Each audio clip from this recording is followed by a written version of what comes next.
Olá, Biblios! Mais um programa saído do forno. E esse mês está bem legal. A gente vai ter a Pinacoteca falando da importância da leitura. A gente vai ter um quadro novo. Olha só, que é Curiosidade do Biblio. E a curiosidade do Biblio deste mês, ela é uma provocação. Ficção nos fatos históricos ou fatos históricos na ficção. São 3 livros que vão falar do mesmo fato histórico de maneiras diferentes. Bem legal. Tem um convidado afetivo que vai falar sobre literatura LGBTQI+. Também vai ter a dica do Biblio. É um livro bem atual e muito necessário neste momento. Para finalizar, vai ter um porquê amei esse livro especial. São 2 escritores que nos deixaram há pouco tempo, mas eles vão dar dicas de livro pra gente. Na realidade, eles deram antes de morrer, tá bom? E é muito bom. Fica até o final, vai ser bem legal. Olá! Qual foi o último livro que você leu? Você costuma frequentar bibliotecas? Eu sou a Pinacoteca, uma biblioteca super perto. E estamos aqui no Bibliosesc Santana, Convidando você para ler mais. Leia para o seu filho. Leia para o seu netinho. Abra um livro. Leia para você.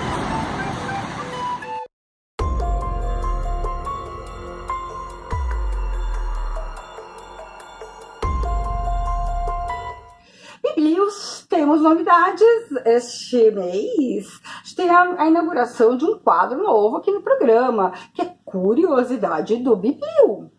Na Curiosidade do Biblio deste mês, a gente vai ter fatos históricos na ficção e ficção nos fatos históricos. A gente escolheu 3 livros que partem do mesmo fato histórico, só que eles têm narrativas totalmente diferentes. O primeiro livro é O Homem que Matou Getúlio Vargas, do Jô Soares.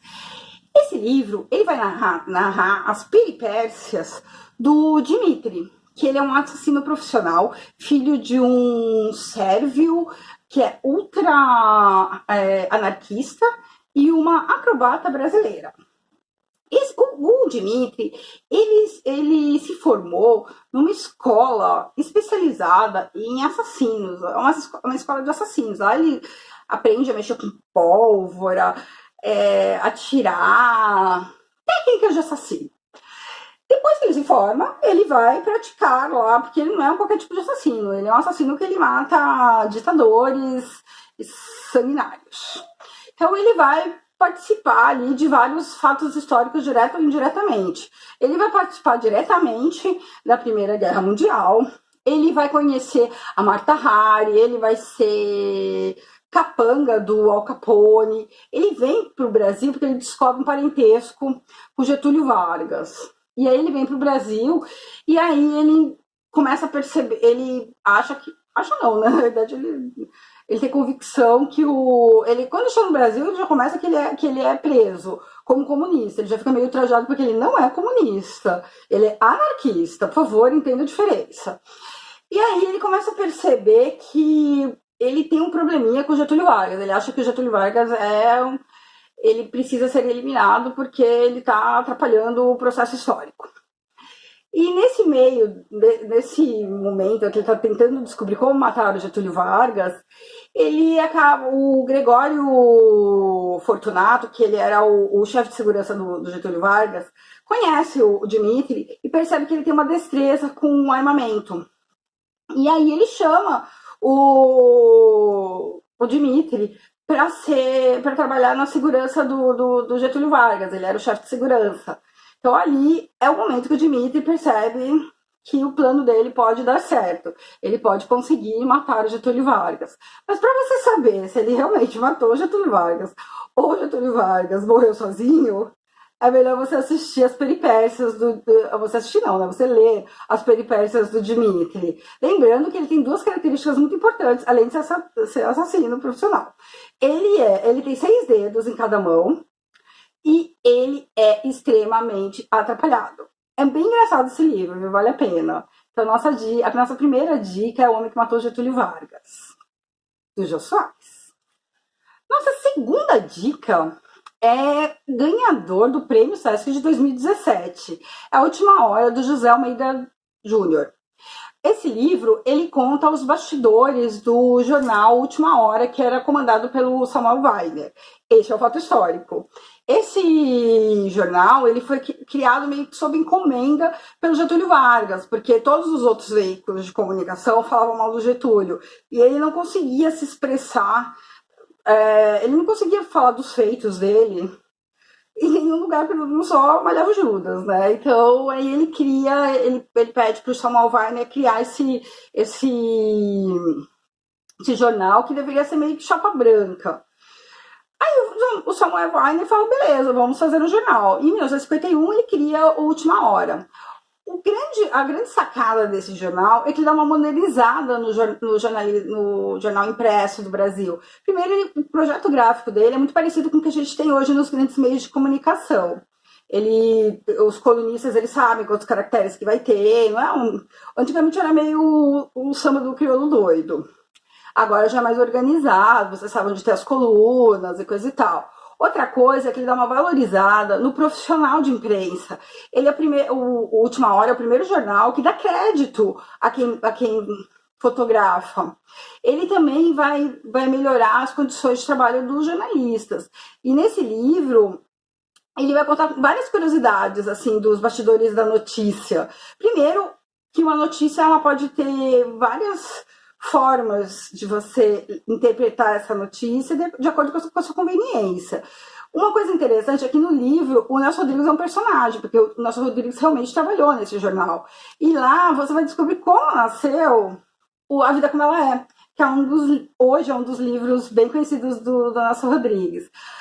O livro, ele conta as peripécias, né? Ele conta a vida, né? A vida dentro do jornal, né? Do jornalista comunista, que é o Marcos.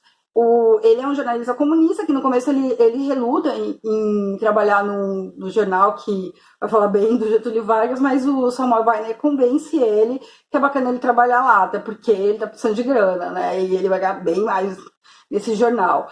Mas o livro é bem detalhista, ele faz você entrar nesse universo do jornalismo. É um livro bem bacana, você vê que ele foi até ganhador do Prêmio Sesc. Então, a nossa segunda dica é A Última Hora, do José Almeida Júnior. Nosso terceiro livro, terceiro e último no caso, é um clássico. É um clássico do Rubem Fonseca, que nos deixou há pouco tempo. É Agosto. Ele também se passa na Era Vargas, na segunda fase da Era Vargas. Ele começa especificamente entre o atentado do Lacerda na Rua Toneleiros e o suicídio do Getúlio Vargas. Mas, paralelo a isso, quase simultâneo com o suicídio do Getúlio Vargas, um empresário muito influente na época é assassinado. Ele é assassinado e aí o comissário da época, da Polícia Federal da época, que é o Alberto Matos, ele é escalado para investigar isso. E no decorrer das investigações, ele começa a perceber que esse empresário ele está mais íntimo do Palácio do Catete do que ele esperava. Então ele vai ter, no meio das investigações, vai ter várias tramas ali, vão ter várias reviravoltas, ele vai começar a perceber que tinha uma coisa meio bastidores da política, corrupção, vai ter interesses que talvez a polícia não queira que seja desvendado. Além disso, tem traição, tem submundos, assim, tem várias camadas esse romance. Ele é muito legal, assim, ele é bem envolvente e ele mostra, bom, é Rubem Fonseca, né? A gente não precisa, né, dizer muito.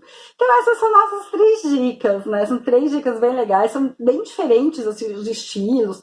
Um é muito engraçado, outro tem essa coisa no ar, assim, das redações de jornais antigas, e outra trama política, sabe, ó, melhor, mais fiel do romance policial. Então, são 3 dicas bem legais. Então, o primeiro é O Homem que Matou Getúlio Vargas, do Jô Soares. O segundo é ganhador do Prêmio Sesc, que é A Última Hora, do José Almeida Júnior. E o terceiro é nada mais, nada menos que Agosto, do Rubem Fonseca. Eu espero que vocês gostem, os livros são bem legais.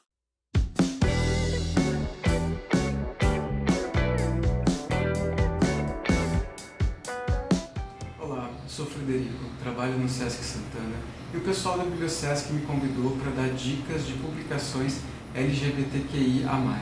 A minha primeira sugestão é a HQ Fan Home, da cartunista estadunidense Alison Bechdel, que é uma HQ autobiográfica que ela fala da juventude dela e do momento que ela contou para os pais que ela era lésbica. É um livro muito irônico, tanto que o título ele não foi traduzido porque ele possui essa ironia.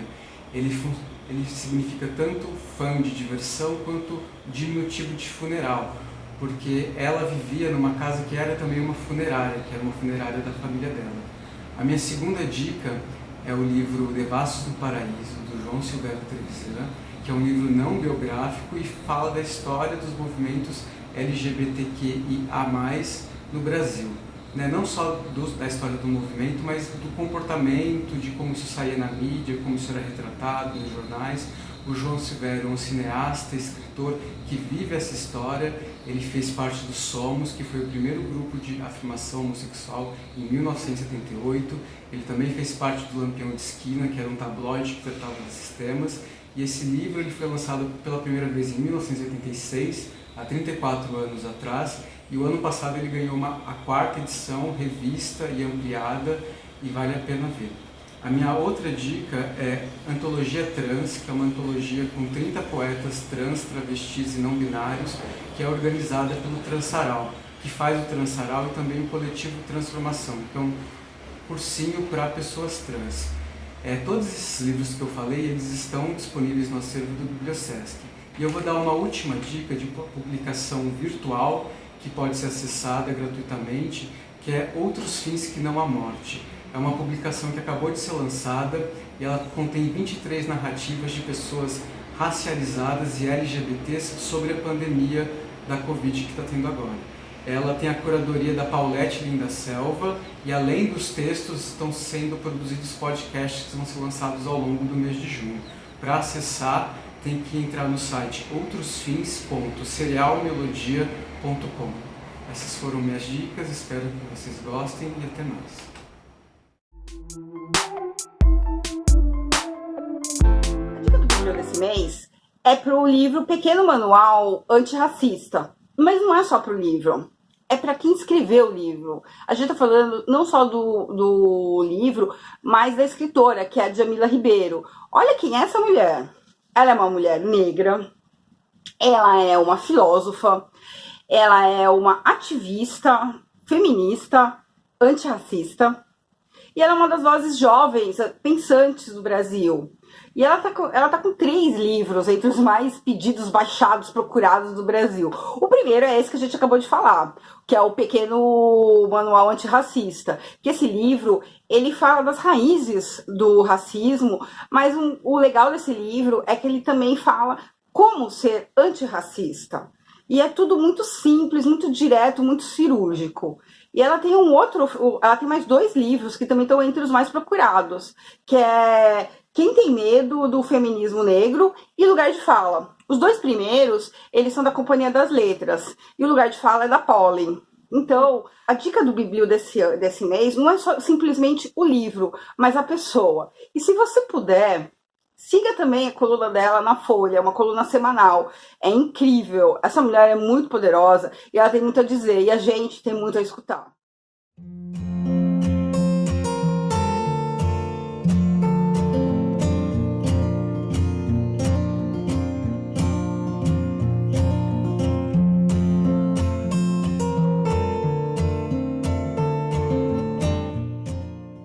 Bom, eu indicaria às pessoas todas um livro chamado 1000 Rosas Roubadas, que eu acabei de ler, do Silviano Santiago, em que ele traça o perfil, ou a psicologia, como queira, de um personagem, o Ezequiel Neves, que foi um ator, foi principalmente o crítico de rock, grande amigo do Cazuza, era uma figura muito interessante que eu cheguei a conhecer.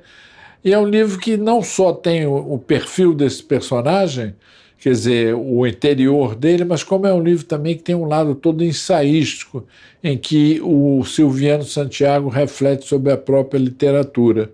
Quer dizer, então é um livro que dá grande prazer e eu acho que as pessoas devem ler.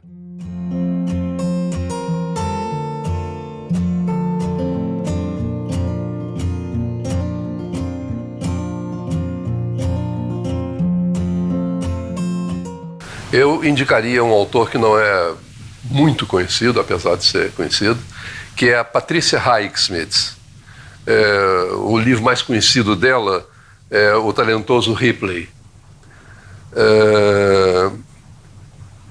Ela é uma escritora brilhante, não faz concessões em termos de cânones, e o personagem Ripley que ela criou é um psicopata, um sujeito absolutamente sem culpa, amoral, mas que os leitores se apaixonam por ele imediatamente e ele se transforma num ente querido de cada um, apesar de ser capaz de matar a velhinha que está atravessando a rua só porque ela está demorando a atravessar a rua e ele precisa passar.